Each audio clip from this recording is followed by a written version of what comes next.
Let's take a look at something just a little bit ludicrous. It's a kit for making your own Fakita battery pack, but with 30 cells.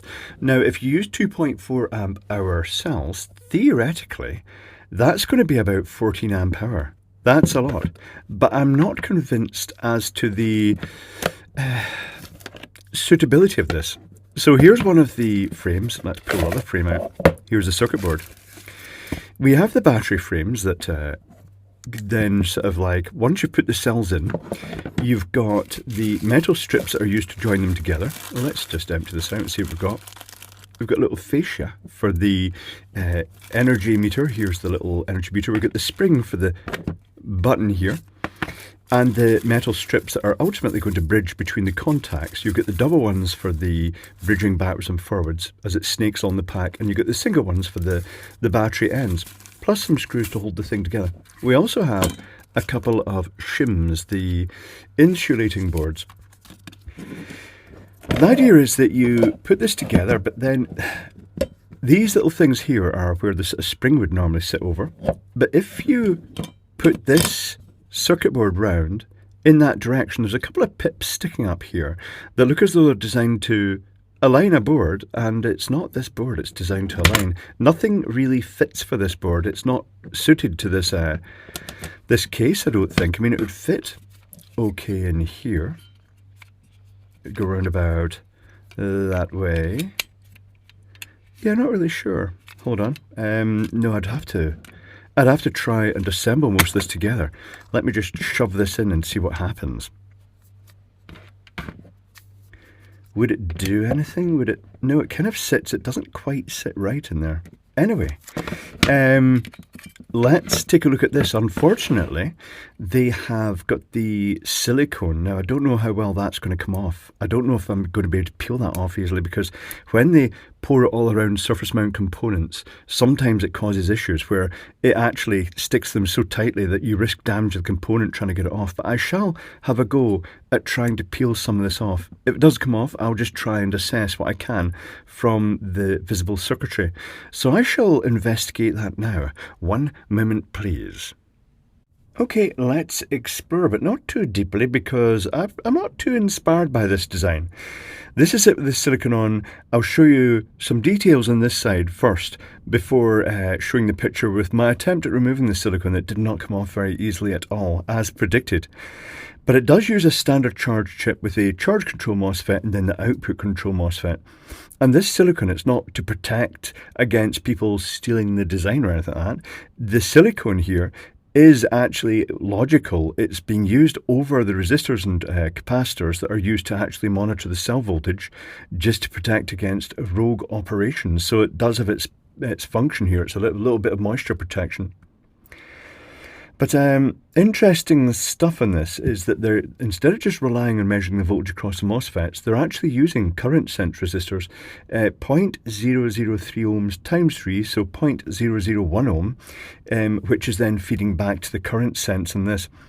There is this circuitry that's not occupied here with a button, and that actually drives 1, 2, 3, 4, 5, 6 LEDs, and that's the built-on push the button to actually monitor the voltage, but they provided a simpler, separate 4 LED version of that.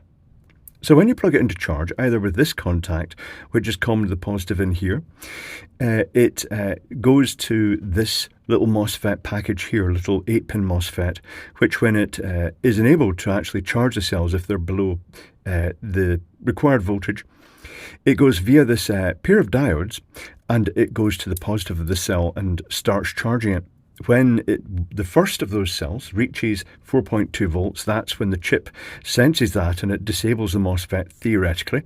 But I do notice there's a diode here and a resistor which will keep trickling current into the positive. Not a lot, sub 1 milliamp, but over a period of a long time you left it on the charger continuously, that could gradually creep the voltage up. Although for the size of the battery pack, it's going to take a long time. What else is there worth mentioning here? Under here, well, I'll show you the other side now, because we have to find what's underneath. And here's the messy, very messy attempt at removing the silicone. It just doesn't remove. The risk is that if you try and scribe too hard, well, for a start, if you use a fine point, all it does is it creates little floppy flakes of silicone. It really needs some sort of chemical remover of that. But anyway, when the unit wants to enable the discharge MOSFETs to enable the load to be powered, it's interesting that it goes via this little resistor here over to a transistor.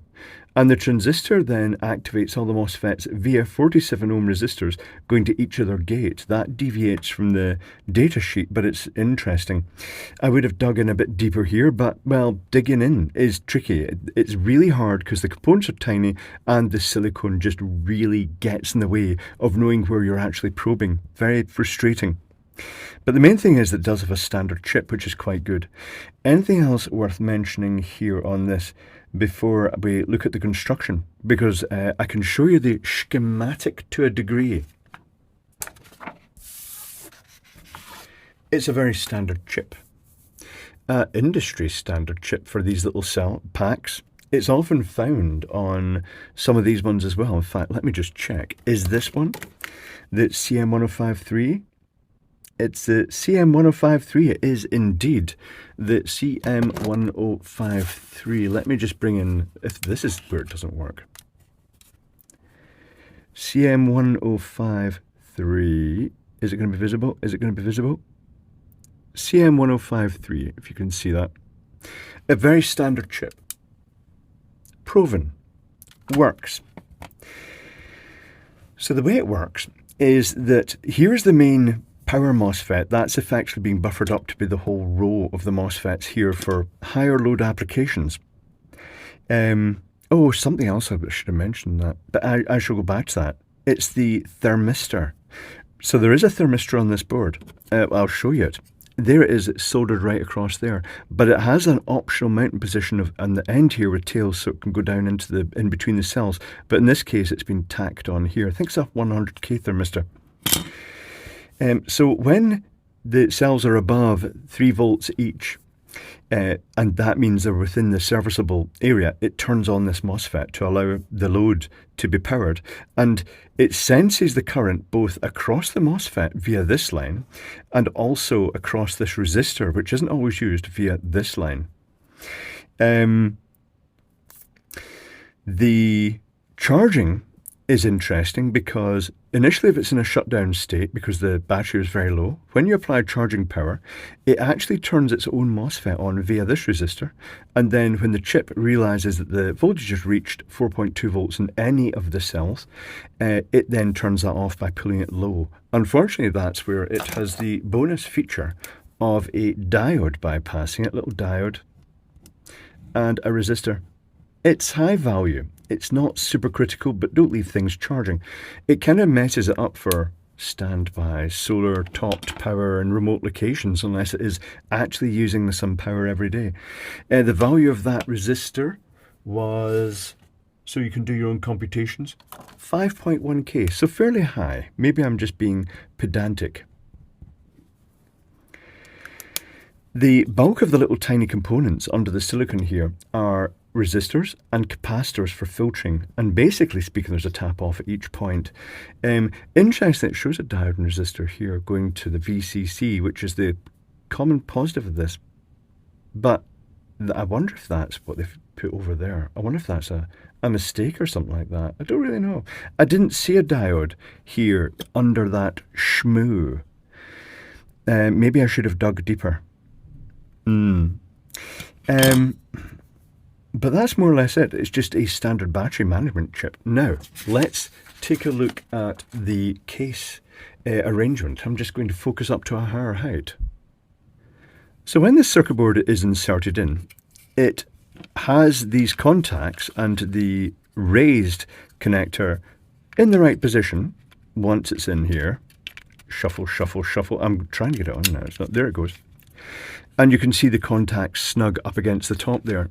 But this is just not working for me. Aside from the fact it doesn't seem to have the correct holes in it, it just doesn't seem to... No, nothing is in the right place. There's no correct holes in the correct position for this. That's very odd. And yet when you turn this over and you look at these other circuit boards, they've all got extra pairs of holes in them that do actually tally up with that size. It makes me wonder if this is just an incompatible set of components, because this arrangement here would have a line there and also the screws would go through it. But if I place this circuit board in here and it fits snugly right into there, if I then try and put this in there, it's well above it. It's not even remotely reaching that at all. Or is it? No, it is. It's proud of it. It's just like none of it's fitting. It's not fitting. So do I recommend this? Well, obviously, from what I've said, no. I think it's possible you could actually shuffle in one of these smaller lower current boards, but I'm not really sure about this one. It's deviating from the data sheet quite a lot with the way it's driving these MOSFETs. It makes me wonder if there's going to be a lot more parasitic current draw with the circuitry for that. But it's interesting. It was worth taking a look at. I won't be getting 30 cells and wasting them. I think ultimately I can think of better things to do with 18650 cells. But this, I suppose, in a way, just this block on its own with that screw on top could actually be quite a useful little module in its own right, with the charging and the discharge functionality built in. But ultimately, I have to say, not recommended. I wouldn't really suggest buying one of these and spending a lot of time trying to make it work and fit together.